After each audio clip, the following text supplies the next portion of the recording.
सुनने में आ रहा है कि राहुल गांधी इधर से पाकिस्तान से चुनाव लड़ने वाले हैं, क्योंकि पाकिस्तान में इनकी ज्यादा तारीफ हो रही है। पाकिस्तान ने चूड़ी नहीं पहन रखा है, उनके पास भी एटम बम है। हाँ। इसका मतलब कोई खुफिया इनको खबर दे रहा है। फारूक अब्दुल्ला हो, चाहे शेख अब्दुल्ला इनके पिताजी हो, चाहे इनके बेटा अमर अब्दुल्ला हो, इन तीनों की विचारधारा यही बतलाती है कि ये सिर्फ और सिर्फ पाकिस्तान प्रेमी है। इस लाल चौक पे लोग जाने में 4 बार सोचते थे, उसी लाल चौक पे राहुल गांधी जी भी घूम रहे हैं और उसी लाल चौक पे भारत का हर व्यक्ति जाकर सेल्फी ले रहा है, फोटो ले रहा है। क्या कभी जा सकते थे लाल चौक पे? आज से 10-15 साल पहले कभी नहीं। नफरत करते हैं। सोचो, अगर ये कश्मीर का भला सोचते हैं तो ये कभी कश्मीर के लोगों के बीच में रहकर स्टेटमेंट लिए हैं? वो लोग कश्मीर के कश्मीरी पंडितों को इतना मजबूर कर दिए अपनी राजनीति के चलते कि उनको छोड़कर कश्मीर से भगना पड़ा, पलायन करना पड़ा।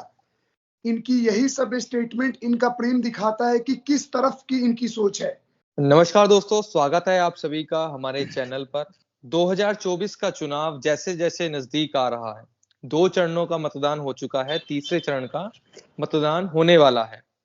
लेकिन जैसे नेताओं के बयान आ रहे हैं, एक तरफ रक्षा मंत्री कह रहे हैं कि जो पीओके है ये हमारा है, चिंता मत कीजिए, ये जल्द ही भारत में शामिल होगा क्योंकि ये अपना है। वहीं फारूक अब्दुल्ला, सभी परिचित होंगे उनसे, सब जानते होंगे कि फारूक अब्दुल्ला कौन है। उनका जो बयान आया है कि पाकिस्तान ने चूड़ियां नहीं पहनी है, उनके पास बम है और वो बम हमारे पास ही गिरेगा। आज इसी मुद्दे पे बातचीत करते हैं। डॉक्टर प्रकाश जी हमारे साथ मौजूद हैं। बहुत बहुत स्वागत है आपका हमारे चैनल पर। जी अच्छा, नमस्कार।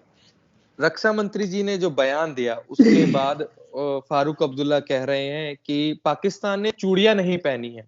तो आपको क्या लगता है, मतलब अगर हम कह रहे हैं कि ये चीज हमारी है, हमारे पास ही आएगी, तो फारूक अब्दुल्ला ऐसा क्यों कह रहे हैं कि वो उन्होंने चूड़ियां नहीं पहनी है? आप इसी बात से समझिए कि इनकी विचारधारा क्या है। जो लोग कश्मीर के कश्मीरी पंडितों को इतना मजबूर कर दिए अपनी राजनीति के चलते कि उनको छोड़कर कश्मीर से भगना पड़ा, पलायन करना पड़ा। इनकी यही सब स्टेटमेंट इनका प्रेम दिखाता है कि किस तरफ की इनकी सोच है और ये किस तरह की विचारधारा रखते हैं। विमल जी, मैं बताना चाहूंगा कि हमारे मुंह से निकला गया छोटा छोटा शब्द भी ना इलेक्शन पे जैसे प्रभाव डालता है। तो ये कभी कभी क्या होता है, कुछ शब्द भारत की इलेक्शन के लिए अच्छा बुरा होता है, लेकिन कुछ कुछ स्टेटमेंट देश के लिए खतरनाक होता है। तो फारूक अब्दुल्ला हो, चाहे शेख अब्दुल्ला इनके पिताजी हो, चाहे इनके बेटा अमर अब्दुल्ला हो, इन तीनों की विचारधारा यही बतलाती है कि ये सिर्फ और सिर्फ पाकिस्तान प्रेमी है। आप बोल रहे हो राजनाथ सिंह तो रक्षा मंत्री होने का अपना फर्ज निभा रहे हैं, वो तो ये बोल रहे हैं कि जो हमारा हिस्सा है वो हमारा रहेगा। क्यों? क्योंकि पाकिस्तान ऑक्युपाइड कश्मीर के लोग खुद भारत में आना चाहते हैं। तो और ये क्या बोल रहे हैं कि पाकिस्तान ने चूड़ी नहीं पहन रखा है, उनके पास भी एटम बम है। इसका मतलब कोई खुफिया इनको खबर दे रहा है कि भैया भारत कुछ करेगा तो तुम भी हमारा साथ देना। तो ये सब सबसे गंदे लोग हैं राजनीति के, मैं यही बोलना चाहूंगा। धारा 370 का जिक्र हो रहा है और धारा 370 बीजेपी ने हटाई, तो इसलिए बीजेपी को 370 सीट बीजेपी को चाहिए और एनडीए को 400 पार चाहिए। चुनाव को आप देख रहे होंगे किस तरीके से चुनाव चल रहा है। तो क्या जो 370 का जिक्र बार बार आता है, तो कश्मीर में बदलाव, कश्मीर के लोगों की अगर वीडियो देख रहे तो कह रहे कश्मीर में बदलाव आ रहा है, लेकिन जो हमारे विपक्ष के नेता हैं वो क्यों इस बात को स्वीकार नहीं करते कि वाकई में 370 हटने से कश्मीर में बदलाव आया है? क्योंकि इनके मुद्दे खत्म हो गए ना, समझिए बात को। जो मुद्दों का हवाला या वो लेकर ये लोग बीजेपी पे या दूसरी सरकारों पे उंगली उठाते थे कि ये एक तरह से कांग्रेस और बाकी जितने भी राजनीतिक पार्टियां हैं इनके लिए एक वो मुद्दा था कि ये सब कामों को कभी पूरा नहीं होने देना है। जैसे 370, राम मंदिर, ट्रिपल तलाक, one nation one election, UCC, NRC, इन्हीं सब चीजों का हवाला देकर वो विपक्ष को बोलते थे और घेरते थे, क्योंकि विपक्ष के मैनिफेस्टो में इन्हीं 2-3 चीजों की प्रायोरिटी ज्यादा थी। इनको उम्मीद भी नहीं था कि मोदी सरकार दोबारा 2019 में आएंगे। अब इनका जितना खोला हुआ तो वो काम था बीजेपी सारा बंद कर दिया। अब इनके पास मौका नहीं मिला है तो ये लोग बौखला गए, इसीलिए अनर्गल प्रताप कर रहे हैं। ये कितना नफरत करते हैं। सोचो, अगर ये कश्मीर का भला सोचते हैं तो ये कभी कश्मीर के लोगों के बीच में रहकर स्टेटमेंट लिए हैं? ये सिर्फ और सिर्फ राजनीतिक पार्टियों के जो एजेंडाधारी लोग हैं उनकी बातें सुन रहे हैं। वहां फारूक अब्दुल्ला, या ये बोल रहे हैं कि कश्मीर में अशांति है, वहां के लोग खुश नहीं है। और जो मीडिया हाउसेस वहां जाकर लोगों का इंटरव्यू ले रही है, वो सारे लोग बोल रहे हैं कि वहाँ इंफ्रास्ट्रक्चर अच्छा हो रहा है, वहां घर बन रहा है, बिजनेस वहां ग्रो कर रहा है, रोड्स अच्छे बन रहे हैं। और खासकर जिस लाल चौक पे लोग जाने में 4 बार सोचते थे, उसी लाल चौक पे राहुल गांधी जी भी घूम रहे हैं। और उसी लाल चौक पे भारत का हर व्यक्ति जाकर सेल्फी ले रहा है और फोटो ले रहा है। क्या कभी जा सकते थे लाल चौक पे आज से 10-15 साल पहले? कभी नहीं। तो इनके पास मोदी जी ने सारा इनका एजेंडा खत्म कर दिया, जिनको लेकर ये सवाल सरकार से पूछ सकते थे। इसीलिए अब ये पर्सनल बयानबाजी कर रहे हैं और प्रधानमंत्री को अब सब बोल रहे हैं। अब जब चर्चा इतनी चल रही है, तो एक दो चीज आज का जो गर्म मुद्दा है, मैं उसके ऊपर बोल देना चाहूंगा। जी जी। कांग्रेस की एक नेशनल स्पोक पर्सन थी, राधिका खेरा करके थी। उनका शायद आप तो अपडेट ही होंगे। उन्होंने लाइव बोला है कांग्रेस छोड़ते हुए कि जब वो राम मंदिर के दर्शन करके आई, तो उनको कांग्रेस एक तरफा साइड कर रही थी, उनको बंद कर दे रही थी, उनकी बातों को नहीं सुना जा रहा था।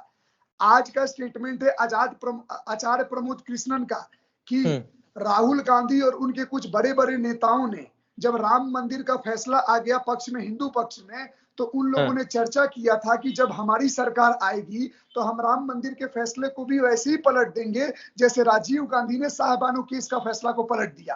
तो बिमल जी, मिला जुला के आप ये समझिए, आज डिजिटल युग है। आज आपकी छोटी छोटी बोली हुई बात को भी जनता देख रही है, समझ रही है। ये जो देश में इस तरह की भाषा का प्रयोग करके और हमारे भगवानों से नफरत दिखाकर अगर ये सोच रहे हैं कि ये हमारा वोट पालेंगे, तो इनकी सबसे बड़ी मूर्खता है। क्योंकि पब्लिक बहुत अवेयर हो गई है और इनको 40, मोदी जी तो 400 का नारा लगा रहे हैं, ये 40 भी नहीं आएगी विपक्ष की, मैं आपको बता रहा हूँ। कांग्रेस तो मैं बता रहा हूँ जल्द सिंगल डिजिट में आने वाला है, सिंगल डिजिट में।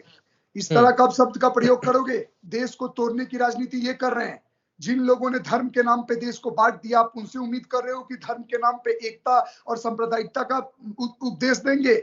इनकी राजनीति खत्म है विमल जी, कांग्रेस की खत्म है और इंडी गठबंधन की। लेकिन कह रहे हैं कि राहुल गांधी जो राजनीति में बदलाव लाने की कोशिश कर रहे हैं, एक युवा नेता के तौर पर उभर के आ रहे हैं। अभी भारत जोड़ो यात्रा, भारत न्याय यात्रा, अब लगातार प्रचार कर रहे हैं। कह रहे हैं कि जब हम सत्ता में आएंगे तो पूरी राजनीति बदल जाएगी, ऐसी ऐसी योजनाएं लेकर आएंगे।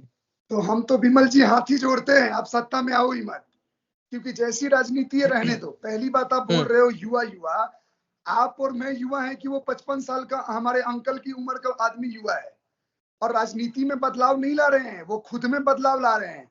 कभी अमेठी से वायनाड जा रहे हैं, वायनाड से रायबरेली आ रहे हैं, तो बदलाव अपने सीटों पे कर रहे हैं और भाग रहे हैं।